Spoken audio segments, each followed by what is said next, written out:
ప్రార్థన చేసుకుందామండి. ప్రియా పరలోకమందున్న మా కన్న తండ్రి, మరొక ఆదివారం నువ్వు మా అందరినీ క్షేమంగా కాపాడి ఇక్కడ నిన్ను ఆరాధించడానికి, నిన్ను స్తుతించడానికి, కూడుకోవడానికి నువ్వు ఇచ్చిన అవకాశాన్ని బట్టి మరొకసారి నీకు కృతజ్ఞతాస్తుతులు చెల్లిస్తున్నాం తండ్రి. ఇదిగోండి తండ్రి, వాక్యం చెప్పటం, వాక్యం వినటం, అది మా జీవితంలో అలవర్చుకోవడం, దీనిని బట్టి మేము పరలోకం పొందుకోవాలని ఆశపడుతున్నాం తండ్రి. ఎక్కడా పడిపోకుండా నీ మార్గంలో నువ్వు చెప్పిన మాటల ప్రకారం బ్రతకడానికి కావలసిన సహాయాన్ని అందించాలని కోరుకుంటూ, మరొక పాఠాన్ని చెప్తున్న నాకు మంచి జ్ఞానాన్ని వింటున్న మా అందరికీ ఈ వాక్య ప్రకారంగా మేము నేర్చుకుని మా జీవితాల్లో అలవర్చుకోవడానికి కావాల్సిన సహాయం అందించాలని కోరుకుంటూ ఈ చిన్ని ప్రార్థనని యేసుక్రీస్తు వారి నామంలో అడిగి వేడుకుంటున్నాం తండ్రి. ఆమేన్. అందరికీ వందనాలండి. యేసుక్రీస్తు గురించి తెలియని వాళ్ళు ఎవరైనా ఉంటారండి? ఈ భూమి మీద ఎవ్వరు కూడా యేసుక్రీస్తు తెలియని వాళ్ళు చాలా అంటే చాలా, ఎక్కడో అడవుల్లో ఉన్న వాళ్ళకి కూడా సువార్త చేరుతుందండి ఈ కాలంలో. అలాంటిది మన బైబిల్ ఎన్నో సంవత్సరాల కిందట మన దగ్గరికి వచ్చింది. కానీ ఎలా వచ్చిందంటే ఎన్నో ఖండాలు దాటుకుంటూ వచ్చిందండి. ఇంతకీ అసలు మన కల్చరు లేకపోతే మనం చెబుతున్న విషయాలు మన దేశంలోని పక్కకి వ్యాపించడమే చాలా కష్టం. కానీ దేశం కాదు కానీ ఖండాలు, అంటే కొన్ని వందల దేశాలకి ఇది వెళ్ళిందంటే, కొన్ని వందల దేశాలకి దేవుని వాక్యం వెళ్ళిందంటే ఇలాంటి పుస్తకమే మరొకటి లేదని ప్రపంచంలోని చరిత్ర చెబుతుంది. ఓన్లీ బైబిల్ మాత్రమే చాలా చాలా అంటే ఆల్మోస్ట్ ఉన్న భాషల్లో ప్రతి భాషలోనూ కూడా బైబిల్ ఉంది. ఇలా ఉంది అంటే దాని వెనకాల దేవుడి ఆలోచన లేదంటారా? దేవుడు రాయించాడు కాబట్టే, దేవుని పుస్తకం కాబట్టే ఇంత ప్రజాదరణ, లేకపోతే ఈ మనుషులు మనసులను మార్చి వాళ్ళ జీవితాలని మార్చిన పుస్తకమే బైబిల్ అని చెప్పుకుంటున్నాం. మరి ఈ బైబిల్ని మనం జాగ్రత్తగా చూసుకుని ఏ మాట ఏంటి, ఏది మన జీవితంలో తప్పిపోతున్నాం దాని ప్రకారంగా మనం కరెక్ట్ చేసుకోవాలని ప్రతి ఆదివారం చెప్పుకుంటూనే ఉన్నాం. ఇవాళ మరొక అంశాన్ని చూద్దాం. ఫస్ట్గా ఇంట్రడక్షన్ ఇప్పుడు చూద్దాం, సాయంత్రం దీనికి కంటిన్యూషన్ కూడా చూద్దాం. ఈ పాఠం మీకు అర్థం కావాలంటే ముందు ఈ మాట మీకు తెలుసో లేదో ఒకసారి మీరు ఆలోచించండి. కన్యక కుమారుణ్ణి కనును, అతనికి ఇమానియేల్ అని పేరు పెట్టుదు. ఈ మాట మీ అందరికి గుర్తు ఉంది కదండి. ఈ మాట మీ అందరికి గుర్తుంది. ఎవరి గురించి చెప్పబడిందని మీ అందరికీ తెలుసు. సరే, యేసుక్రీస్తు గారి గురించి మీరు ఎలా చెప్పగలరు? అది యేసుక్రీస్తు వారి గురించి అని మీరు ఎలా చెప్పగలరు? ఇంకా అంటే ఒక ప్రూఫ్ ఎవరో ఒకరు చెబితే కదండి మనకి అపోస్తుల బోధ మీద కొంచెం కాన్ఫిడెన్స్ మనకి. ఎందుకంటే వాళ్ళు చెప్పారంటే ఖచ్చితంగా అది కరెక్ట్, ఎందుకంటే యేసుకు దగ్గర ఉన్న వాళ్ళు కాబట్టి. మరి అలాంటిదే అపోస్తులు ఎవరైనా ఈ వచనాన్ని కన్ఫర్మ్ చేశారా? మత్తయి సువార్తలో చూద్దాం. మత్తయి సువార్త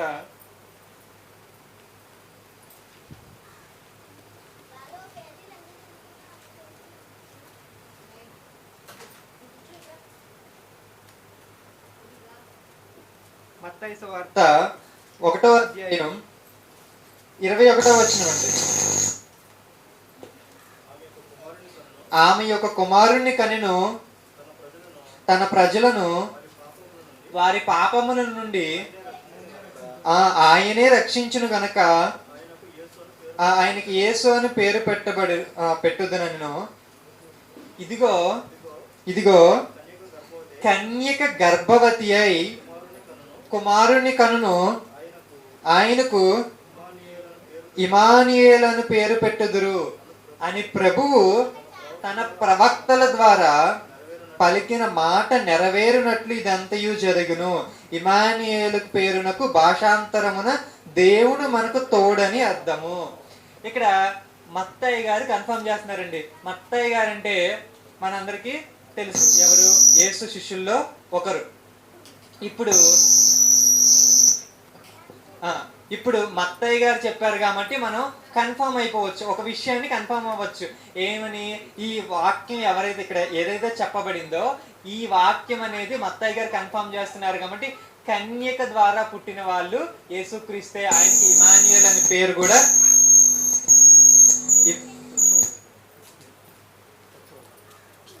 ఇమానియేల్ అనే పేరు కూడా ఉన్నట్టుగా మనం చూసాం.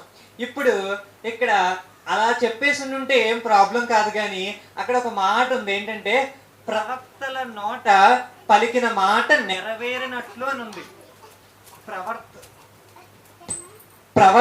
ప్రవక్తల మాట నెరవేరినట్లు. ఇంతకీ ఏ ప్రవక్త చెప్పారండి ఈ మాట? ఎందుకు చెప్పవలసి వచ్చింది? అదే విషయం ఈరోజు మనం పాఠంగా చూద్దాం.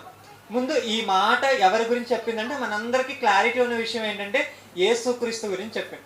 సరేనండి, ఇప్పుడు ఈ ప్రవక్త ఎప్పుడు చెప్పాడో ఆ సందర్భం అర్థం అవడం కోసం ముందుగా ఆ సందర్భ పరిచయం చూద్దాం.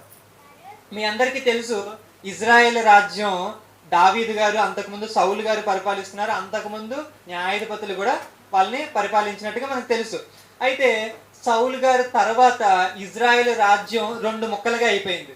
తర్వాత ఇజ్రాయెల్ రాజులు ఉన్నారు, యూదులకు కూడా వేరే రాజులు ఉన్నారు అనమాట. అంటే సహోదరులే కానీ 2 ముక్కలు అయినట్టుగా మనం చూస్తాం. ఇలా చాలా మంది రాజులు పరిపాలిస్తూ ఉంటారు. ఒక రాజు ఎవరంటే ఆహాజు. హిజ్కియా గారు మీ అందరికీ ఐడియా ఉంటుంది కదండి. 15 సంవత్సరాలు తన ఆయుష్ను పెంచుకున్న భక్తుడు, నిజంగా చాలా మంచి రాజు. ఈయన తండ్రి ఆహాజు హిజ్కియా అంత మంచివాడు కాదు, కానీ ఆయన కాలంలో ఒక సంఘటన జరిగిద్ది. ఏ సంఘటన అంటే, ఈ ఆహాజు ఎవరంటే యూదులకి రాజు. యూదులు అంటే ఎవరు?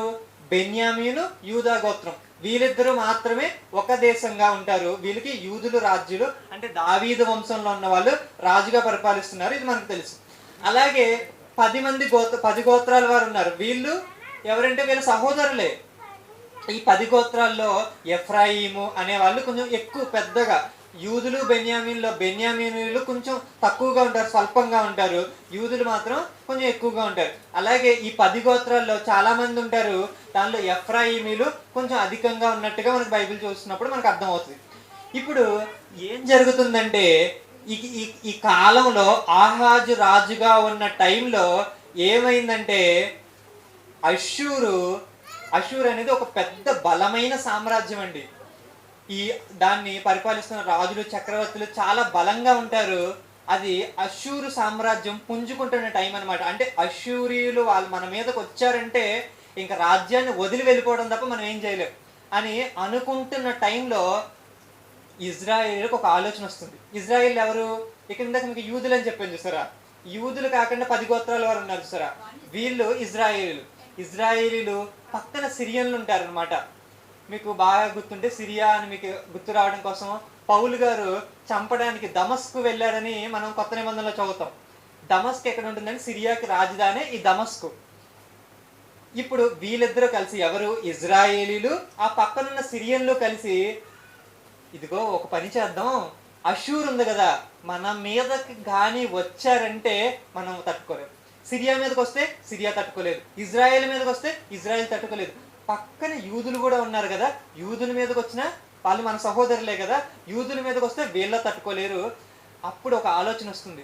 ఇప్పుడు సింహం ఒక గేదె మీద పడింది అనుకోండి, చంపి తినేస్తుంది. అదే 10 గేదెలు ఉన్నాయి అనుకోండి, సింహం వస్తుందా? అంటే బలం తక్కువే గేదెలకి, కానీ 10 మంది ఉండడం వల్ల ఏమవుద్ది? పోరాడే ఛాన్స్ ఉంటుంది కదా. వీళ్ళు కూడా ఏమనుకుంటారంటే, ఈ అష్యూరిని మనం ఒక్కొక్కరం వెళ్ళి తట్టుకోలేం, ఒక్కొక్కరు వెళ్ళి విజయం సాధించలేం. కాబట్టి ఏం చేద్దామంటే, మన ముగ్గురం కూడా కలిసి వెళ్ళి వాడిని, ఒకవేళ వాడు మన మీదకి వచ్చినా లేదా మనమే వాళ్ళ దగ్గరికి వెళ్ళినా ముగ్గురం కలిసి వెళ్దామని చెప్తారు. కానీ ఆహాజు ఈ ప్రతిపాదనకు ఒప్పుకోడు.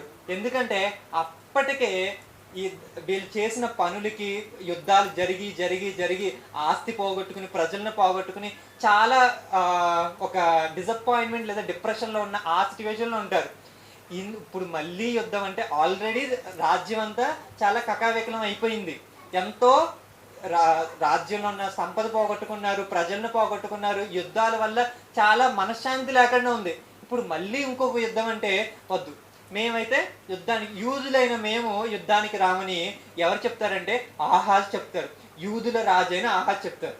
ఇప్పుడు నార్మల్గా ఏం చేయొచ్చు అంటే, ఇజ్రాయేలు పక్కనున్న సిరియన్లు వీళ్ళిద్దరూ కలిసి పోరాడచ్చు. వీళ్ళు ఏమనుకుంటారంటే, ఆహాజు పిలిస్తే రాడా, కాబట్టి ఏం చేద్దామంటే ముందు ఈ ఆహాజుని యుద్ధంలో ఓడించేద్దాం, ముందు ఆహాజ్తో యుద్ధం చేద్దాం. అప్పుడు వీళ్ళు మనకు బానిసలు అయిపోతారు కాబట్టి, అప్పుడు మనం ఏది చెప్తే వీళ్ళు కూడా అదే చేయాలి కాబట్టి ముగ్గురం కలిసి వెళ్ళొచ్చని ఆహాజు మీదకి యుద్ధానికి రావడానికి వీళ్ళందరూ ఏం చేస్తారంటే ఒక స్కెచ్ చేస్తారు. ఇప్పుడు ఆహాజ్కి ఒక మంచి ఆలోచన వస్తుందండి. మంచిదో కాదో నేను చెప్పట్లేదు, కానీ ఒక ఆలోచన వస్తుంది. ఆ ఆలోచన ఏంటంటే, సిరియన్లతో మనం ఉండలేం. ఇక్కడ ఇంకెవరు సహోదరులైన ఇజ్రాయిల్ ఉన్నారు. వీళ్ళు 10 గోత్రాల వాళ్ళు. మళ్ళీ వీళ్ళిద్దరూ కలిసి వస్తున్నారు. ఇంతటి కష్టాన్ని నుంచి తప్పించగలిగిన వాళ్ళు ఒకే ఒక్కళ్ళు ఉన్నారని ఆహాజ్ అనుకుంటారండి. ఆహాజు ఎవరు? యూదులంటే ఎవరు? దావీదు వంశస్థులే. ఏమనుకుంటున్నాడు? ఇదిగోండి, ఇజ్రాయేల్ నుంచి, ఈ సిరియన్ల నుంచి, వీళ్ళిద్దరి నుంచి నన్ను ఈ పెద్ద ప్రమాదం నుంచి నన్ను తప్పించగలిగిన వాళ్ళు ఒకే ఒక్కళ్ళు ఉన్నారని అనుకుంటున్నారు. ఎవరా ఒక్కళ్ళని మీరు అనుకుంటున్నారు? చెప్పండి, ఎవరు అనుకుంటున్నారు? చెప్పండి, పర్వాలేదు, మీకు వచ్చిన అదే అనుకోండి. ఇప్పుడు నేనే ఉన్నానండి, అమ్మ నాకు ఇంత పెద్ద కష్టం వచ్చింది, నన్ను తప్పించడానికి ఒకే ఒక్కరి వల్ల ఛాన్స్ ఉంది. అది ఎవరంటే మనం ఏమనుకుంటున్నామంటే దేవుడు అనుకుంటున్నాం. ఎందుకంటే దేవుడిని నమ్ముకున్న వాళ్ళకి ఎవరికైనా ఒక కష్టం వచ్చినప్పుడు వెంటనే మైండ్లో వచ్చే ఒకే ఒక థాట్ ఏంటంటే దేవుడు. అంతే కదండి. అలాగే ఇక్కడ ఆహాజు కూడా ఏమని అనుకుని ఉండొచ్చు అంటే దేవుడు అని అనుకుని ఉండొచ్చు, కానీ అలా అనుకోలేదండి. ఏమనుకున్నాడంటే, అప్పుడు ఇక్కడ ఈయన పేరు ఆహాజు కాబట్టి ఇజ్రాయెల్ని పరిపాలిస్తున్న రాజు పేరు పెహకు. ఆ తర్వాత సిరియన్లకి ఇంకొక రాజు ఉంటాడు. వీళ్ళందరినీ కాదు, వీళ్ళిద్దరూ మన మీదకి వస్తున్నారు కాబట్టి వీళ్ళందరూ అసలు ఇదంతా రావడానికి గల కారణం ఎవరు? అష్షూరీయులు వల్లే కదా. నేను వెళ్ళి అష్షూరీయులు రాజుతోనే పొత్తు పెట్టుకుంటాను అనుకుంటాడు. ఇక వీళ్ళు అసలు ఎందుకు రావాలనుకుంటున్నారు? వాళ్ళతో పోట్లాడాలనే కదా. నేను వెళ్ళి అష్షూరీయులతోనే పొత్తు పెట్టుకుంటాను. అప్పుడు అష్షూరీయులకి చక్రవర్తి తిగ్లత్ పిలేసర్, ఈ పేరు మీరు వినే ఉంటారు. ఈ తిగ్లత్ పిలేసర్ అనే ఆయనతో నేను ఏం చేస్తానంటే పొత్తు పెట్టుకుంటాను.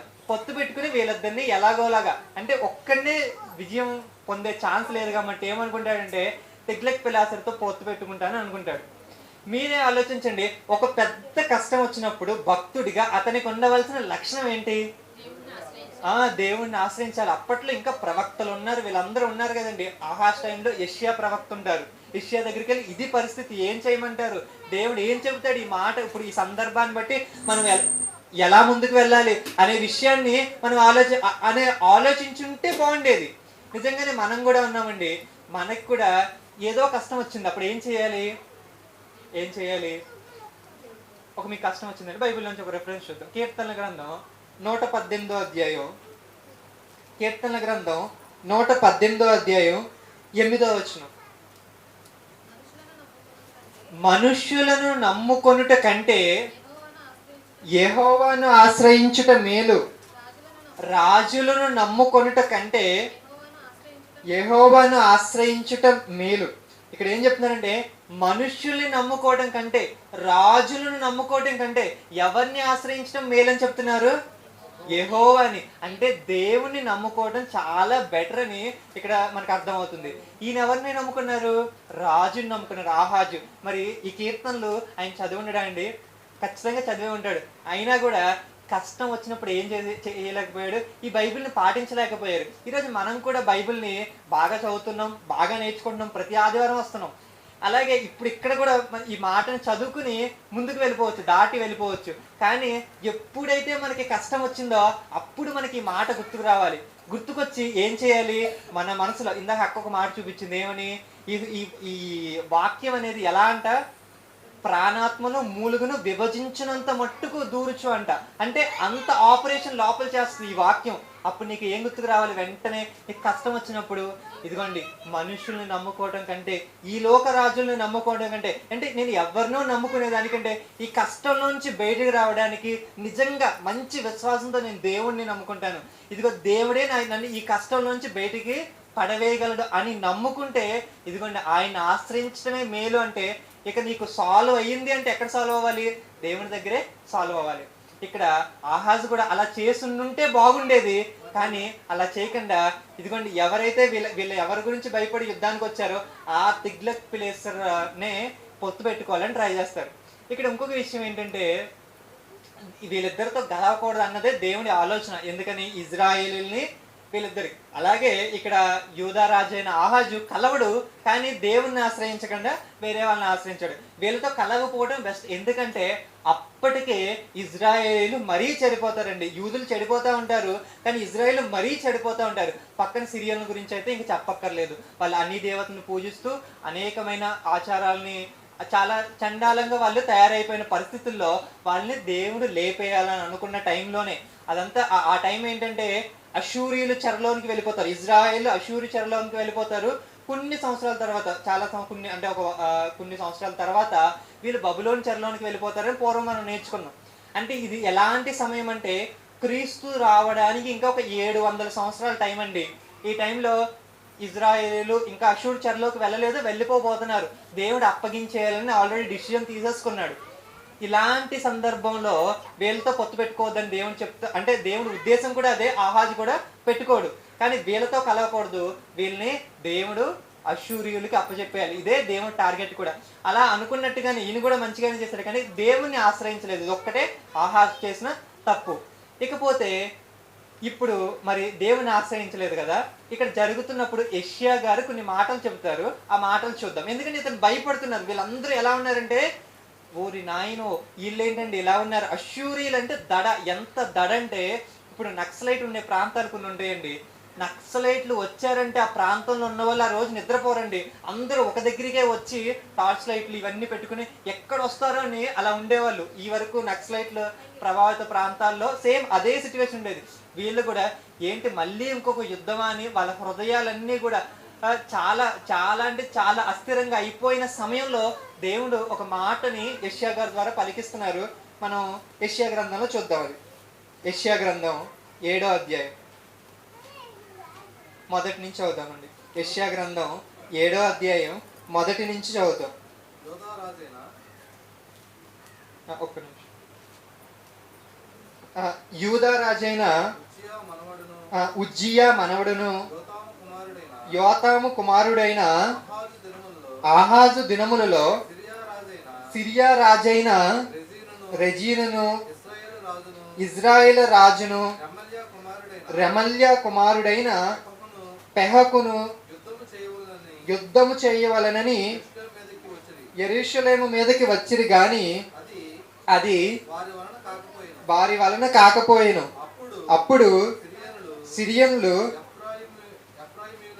ఎఫ్రాయిములను తోడి చేసుకొరని దావీదు వంశస్థులకు తెలపబడగా గాలికి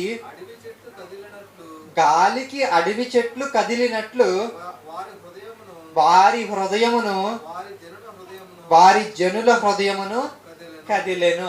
ఇక్కడ సిట్యువేషన్ యొక్క సీరియస్నెస్ మనకు అర్థం అవ్వాలంటే ఇక్కడ యెషయా గారు ఏం చెబుతున్నారంటే, రాజులు అధికారులు వీళ్ళున్నారు సరే, వీళ్ళ హృదయాలు వాళ్ళ జనుల హృదయాలు ఎలా కదిలినాయి అంట, గాలికి అడవి చెట్లు కదిలిపోయినట్టుగా అలా కదిలిపోయినాయి అంటండి. ఇప్పుడు యెషయా గారిని పంపించి ఒక మాట చెప్పిస్తారు, మనం చూద్దామండి. అప్పుడు యెహోవా యెషయాతో ఇలాగ సెలవిచ్చెను, ఆహాజును ఎదుర్కొనుటకు నీవును నీ కుమారుడైన షేర్యాషూబును చాకిరేవు మార్గమున పేయి కోనీటికి కాలువ కడకు పోయి అతనితో ఇలాగూ చెప్పుము. ఇక్కడ యెహోవా యెషయా ప్రవక్తతో ఇలా చెబుతున్నారంటే ఏంటంటే, ఇదిగో నువ్వు ఎక్కడికి వెళ్ళాలంటే ఆహాజ్ దగ్గరికి వెళ్ళాలి. ఎవరైతే భయపడిపోతున్నారో చూసావా, ఆహాజ్ దగ్గరికి వెళ్ళి ఒక స్పీచ్ని చెప్పాలి, ఒక మాటని చెప్పాలి అని చెబుతూ నెక్స్ట్ వచ్చినామండి. భద్రము సుమి నిమ్మలించుము, పొగరాజుచున్న ఈ రెండు కొరకంచు కొనలకు అనగా రెజీనును సిరియనులను రెమల్యా కుమారుడును అని వారి కోపాగ్నికి జడియకుము, నీ గుండె అవియనీకము. చాలండి, ఇక్కడ ఆపుదాం. దేవుడు ఏం చెప్తున్నాడంటే, మీరు భయపడద్దు. దేవుడే ఇంత పెద్ద స్టేట్మెంట్ని పాస్ చేసినంత భయపడచ్చా అండి? ఎందుకంటే వీళ్ళు ఆ సిచ్యువేషన్లో ఉన్నారు కాబట్టి దేవుడు ఏం చెప్తున్నాడంటే, ఇదిగో కొరకంచు నిప్పు రాజేస్తున్నట్టుగా, అంటే ఇప్పుడే అగ్ని స్టార్ట్ అవుతుంది. ఏంటంటే వాళ్ళు వస్తే అయిపోయినట్టే కదా, నువ్వేం భయపడాల్సిన అవసరం లేదని దేవుడు హామీ ఇస్తున్నాడు.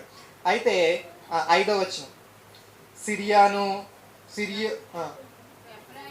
ఎఫ్రాయిమును రెమల్య కుమారుడును నీకు కీడు చేయవలని ఆలోచించుచు మనము యూదా దేశం మీదకు పోయి దాని జనులను భయపెట్టి దాని ప్రాకారములను పడగొట్టి తాబేలును వాని కుమారుని దానికి రాజుగా నియమించదము రండని చెప్పుకొనిరి. అయితే ప్రభు అయిన యెహోవా మాట సెలవిచ్చుచున్నాడు, ఆ మాట నిలువదు, జరగదు. ఇక్కడ దేవుడు ఏం చెబుతున్నాడంటే, వీళ్ళు ఏదైతే అనుకుంటున్నారో అదైతే ఆ మాట అయితే నిలవదు, ఆ మాట జరగదు. ఇప్పుడు ఇతను ఆహాజు ఇంకా నమ్మకపోవటం వలన దేవుడు నెక్స్ట్ స్టేట్మెంట్స్లో ఏం చెప్తాడంటే 9వ వచనం చివరిలో, మీరు నమ్మకుండిని ఎడల స్థిరపడకయుందురు. 10వ వచనం, యెహోవా ఇంకను ఆహాజునకు ఇలాగు సెలవిచ్చెను, నీ దేవుడైన యెహోవా వలన సూచన అడుగుము, అది పాతాళమంత లోతైనను సరే, ఊర్ధ్వలోకమంత ఎత్తైనను సరే.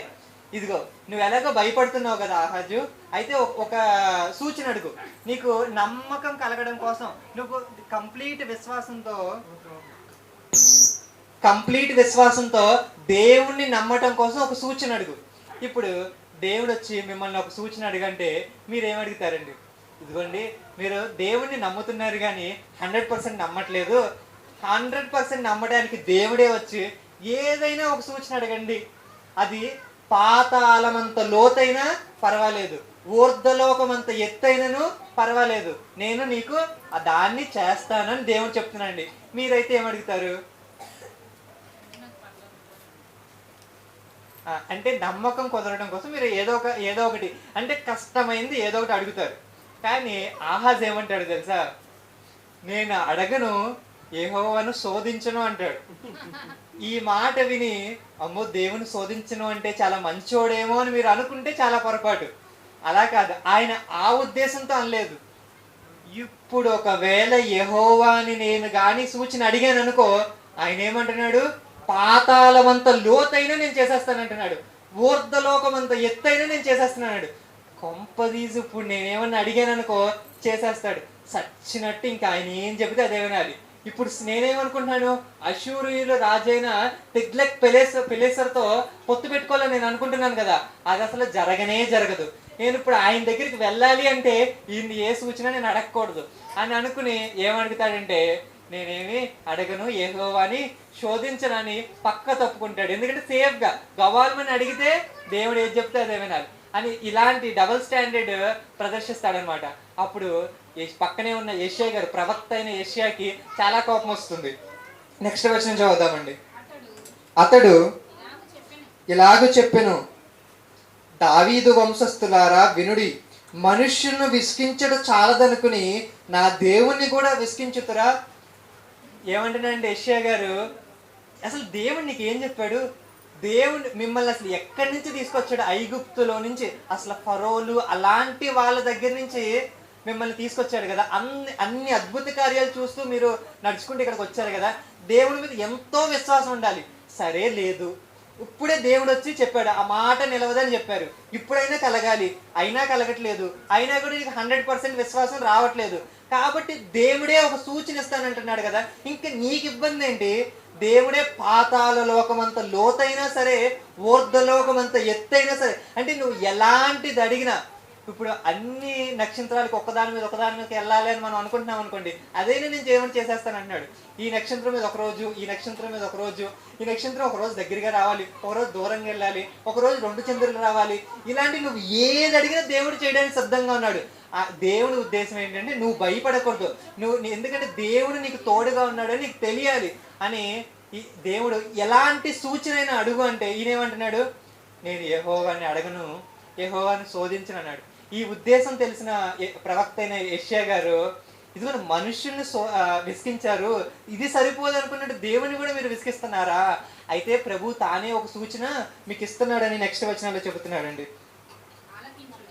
ఆలకించుడి, కన్యక గర్భవతి అయి కుమారుణ్ణి కని అతనికి ఇమ్మానుయేలు అని పేరు పెట్టును.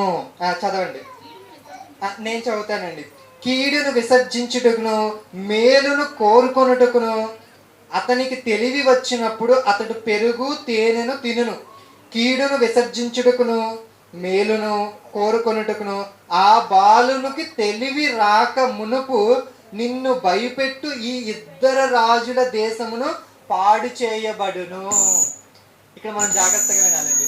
ఇక్కడ దేవుడు ఏం చెప్తున్నాడంటే, ప్రభు తానే ఒక సూచన మీకు ఇస్తాడు. నువ్వు ఎలాగో అడగనంటున్నావు కదా ఆహాజు, నువ్వు ఎలాగో సూచన అడగనంటున్నావు. దేవుడు ఏం చేస్తున్నాడు తెలుసా? దేవుడు తానే ఒక సూచన ఇవ్వాలనుకుంటున్నాడంట.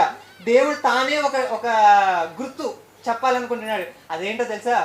ఒక కన్యక గర్భవతి అయి కుమారుణ్ణి కనును. అతనికి ఏం పేరు పెడతారంట? ఇమానియేల్ అని పేరు పెడతారంట. ఇమానియేల్కి మీనింగ్ ఏంటో ఫుట్ నోట్లో ఉందో సార్ చూద్దామండి. అనగా దేవుడు మనకు తోడై ఉన్నాడు. ఇంతకీ సూచన ఎందుకంటే దేవుడు మీతో ఉన్నాడు. దేవుడు యూదులకి తోడుగా ఉన్నాడు. ఇదిగో ఇంత కష్టం నుంచి ఈ ఇజ్రాయెల్ కానీ ఆ సిరియన్లు కానీ ఇద్దరు కలిసి వస్తున్నారు కదా, వాళ్ళు మిమ్మల్ని ఏమీ చేయలేరు, దేవుడు మీకు తోడుగా ఉన్నాడు అని తెలుపుట కోసం దేవుడు ఏం చెప్తున్నాడంటే కన్యక కంటుంది అని చెబుతున్నాడు. ఇక్కడ వరకు ప్రాబ్లం లేదు, కానీ దాని తర్వాత ఒక మాట ఉంది. ఏమని? ఆ బాలునికి తెలివి రాక మునుపు నిన్ను భయపెట్టు ఆ ఇద్దరు రాజుల దేశము పాడు చేయబడును. ఇదిగో ఆ కన్యక కంటుంది చూసారా? ఆ కన్యక కుమారుని కన్నప్పుడు ఈ మిమ్మల్ని భయపెట్టారు చూసా ఇద్దరు రాజులు. ఎవరు? ఇక్కడ ఇజ్రాయేలీలు, అక్కడ సిరియన్లు. వీళ్ళిద్దరు రాజ్యాలు కూడా ఏమవుతాయంట? పాడు చేయబడును. ఇప్పటికి నేను ఇంతసార్లు చెప్పాను, కానీ మీకు ఒక డౌట్ రావాలి. ఇది జరుగుతుంది ఎప్పుడంటే 700 సంవత్సరాలు క్రీస్తు రాకడికి, లేకపోతే క్రీస్తు మొదటి రాకడికి 700 సంవత్సరాలకి ముందుట. ఈ రాజులు బతికితే ఎన్ని సంవత్సరాలు బతుకుతారు? 100 సంవత్సరాలు బతుకుతారు అంటున్నాం. మరి 7 సంవత్సరాల తర్వాత నెరవేరిందా? 7 సంవత్సరాల ముందే నెరవేరిందా? అక్కడ చాలా క్లియర్గా ఏం చెప్పారంటే, ఈ బాలురు తెలివి రాక మునుపు ఇద్దరు రాజ్యాలు చెడిపోతాయి అన్నారు. చరిత్రలో అలాగే చెడిపోయినాయి. మరి బాలురు కన్యక గర్భవతి కుమారుని కనలేదా? ఎప్పుడు కంది?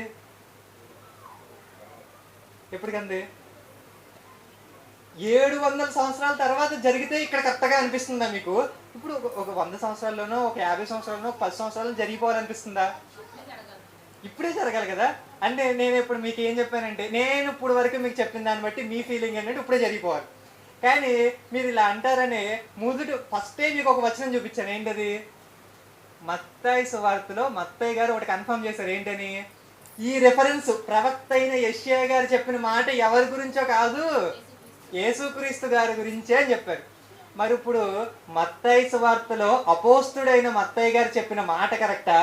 నేను ఇప్పటి వరకు చెప్పిన ఈ సందర్భాన్ని బట్టి ఇప్పుడు ఇక్కడ జరిగిపోతేనే కరెక్టా? మీరు ఏది కరెక్ట్ అనుకుంటున్నారు?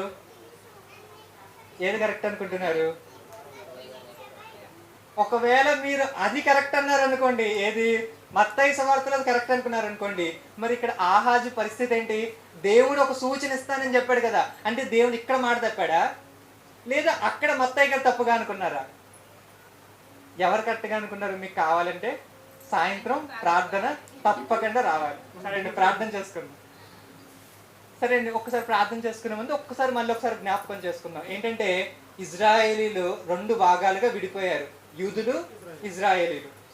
ఎప్పుడైతే ఇలా విడిపోయినప్పుడు అష్షూరీయులు మహాబలంతో వస్తున్నారో, ఇలా బలంతో వస్తున్నప్పుడు ఈ ఇజ్రాయేలీలు పక్కనే ఉన్న సిరియన్లు ఏమనుకున్నారంటే, ఇదిగోండి అష్షూరీయుల్ని మనం కొట్టలేం, మన బలం సరిపోదు, కాబట్టి ఏం చేయాలంటే మనందరం కలిసి పోరాడదాం అని అన్నప్పుడు యూదులు వారితో ఏకీభవించకపోతే అప్పుడు జరిగే సందర్భం ఏంటంటే, ఇజ్రాయెల్ రాజు, సిరియన్ల రాజు కలిసి ఈ యూదా రాజు మీదకు ముందొచ్చేస్తే అప్పుడు ముగ్గురు కలిసి పోరాడచ్చు అనేది అనుకున్నారు.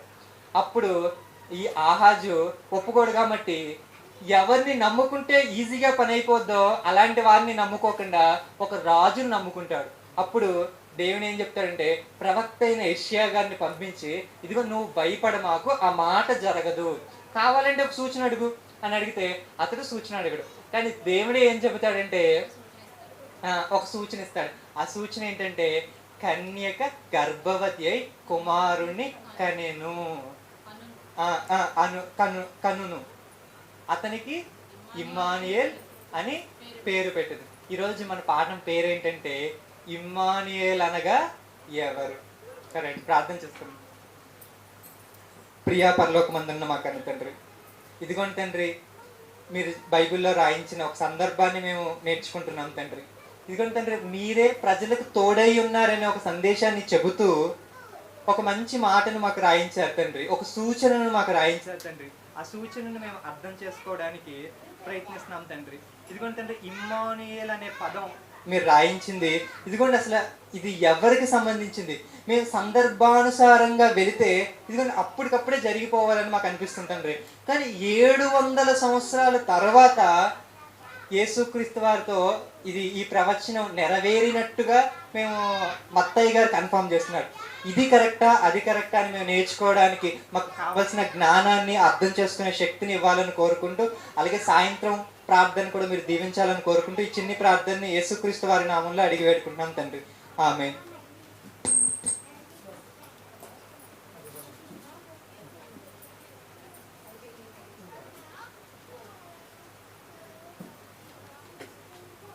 పిల్లలు పాట పాడుతున్నారు మీరు.